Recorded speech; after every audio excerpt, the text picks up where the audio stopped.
በስመ አብ ወወልድ ወመንፈስ ቅዱስ አሐዱ አምላክ አሜን።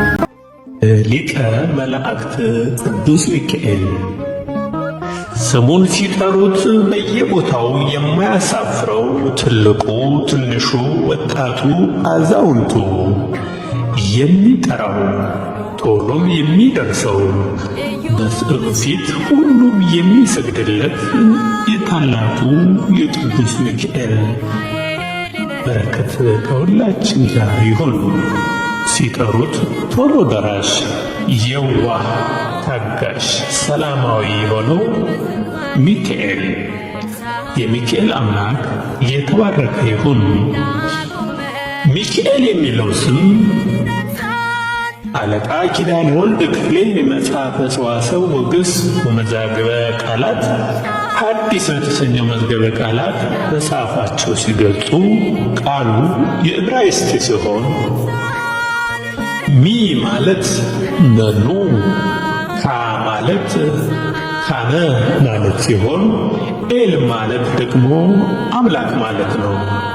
በዚህ መሠረት ቅዱስ ሚካኤል የስሙ ትርጓሜ መኑ ከመ አምላክ፣ ማን እንደ እግዚአብሔር ማለት ነው። ማን እንደ እግዚአብሔር ማለት ነው። በስነ ፍጥረት ትምህርት እግዚአብሔር ሳጥናኤልን ሩብ እግዚአብሔር ለእግዚአብሔር የቀረበ አድርጎ እንደ ሾመው ቅዱሳት መጻሕፍት ይመሰክራሉ። ነገር ግን ሳጥናኤል እግዚአብሔር የተሰጠውን ክብር ትቶ አምላክነትን በመሻቱ በትዕቢቱ ምክንያት ሥልጣኑ ተገፎ ወደ ምድር ተጥሏል። በቦታውም ቅዱስ ሚካኤልን ሾሞታል። ልጆች አሉት ለስሙ ምስክር፣ በዙሪያው ያሉትን አብቅቷል ክብር። ስለ ፍጹም ምልጃው ለኔ ግን ይለያል፣ መልአኩ ሚካኤል ስለው ደስ ይለኛል። የቅዱስ ሚካኤል ሲመት ምክንያት በማድረግም ዕለቱን የኢትዮጵያ ኦርቶዶክስ ተዋሕዶ ቤተ ክርስቲያን ኅዳር 12 ቀን በየዓመቱ በድምቀት ታከብረዋለች። መጽሐፈ አክሲማሮስ። ይህ ብቻ አይደለም። እስራኤላውያን በግብፅ በባርነት ቀንበር ተይዘው ለ415 ዓመት በስቃይ ሲኖሩ ያለቀሱት እንባ መንበረ ጸባዖት ደርሶ በግብፅ ወደ ምድረ ርስት ይገቡ ዘንድ እግዚአብሔር ሊቀ ነቢያት ሙሴን አስነስቶ ባሕረ ኤርትራን ከፍሎ አሻግሮ በ40 ዘመናት ሲጓዙ ቀን በደመና ሌሊቱም በብርሃን እየመራ ያደረሳቸው ቅዱስ ሚካኤል ነው።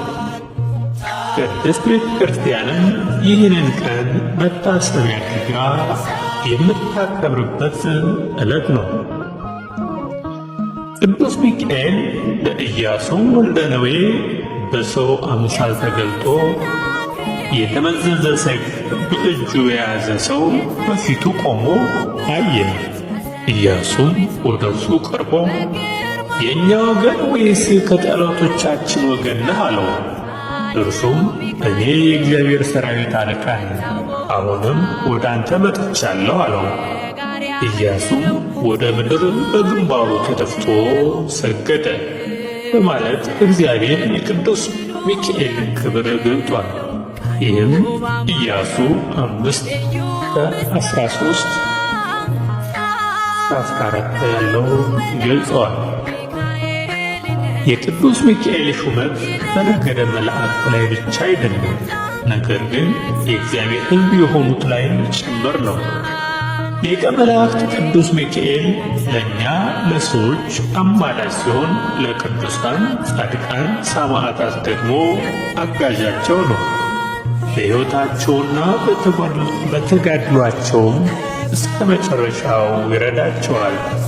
ይህንንም በቤተ ክርስቲያናችን በመጽሐፈ ስንክሳርና ድርሳነ ሚካኤል ኅዳር 12 ቀን እንደተጻፈው መልአኩ ቅዱስ ሚካኤል ብራታዎስንና ሚስቱ ቴዎብስታን ከዲያብሎስ ፈተና የታደገበት ዕለት ነው።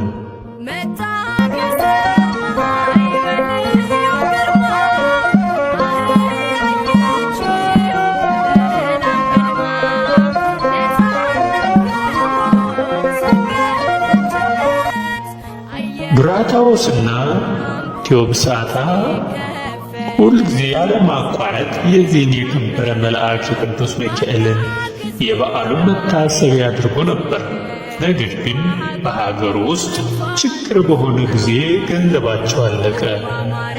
ለቅዱስ ሚካኤልም ለበዓሉ መታሰቢያ የሚያደርጉትን እስኪያጡ ድረስ ቸገራቸው። ብራታዎስም የእርሱንና የሚስቱ ልብስ ሽጦ ለመልአኩ በዓለ መታሰቢያ ያደርገው ዘንድ ይዞ ወጥቶ ሄደ።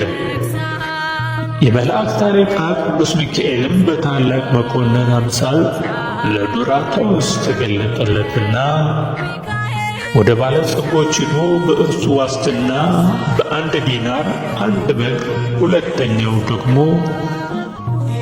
ወደ ባለ ስንዴ ዘንድ ሄዶ በእርሱ ዋስትና ስንዴን እንዲወስድ፣ ዳግመኛም ወደ ዓሣ አጥማጅ ዘንድ ሄዶ 1 ዓሣ እንዲወስድ፣ ነገር ግን ወደ ቤቱ ሳይደርስ የዓሣውን ሆድ እንዳይቀድ አዘዘው።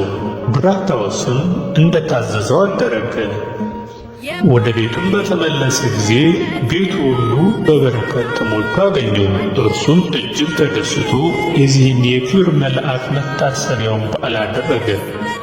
ጦማዳሪዎችና ድሆችንም ጠርቶ አጠገባቸው። ከዚህም በኋላ ለዱራታዎስና ለሚስቱ ቴዎብስታ ቅዱስ ሚካኤል ሁለተኛ ጊዜ ተገለጠላቸው።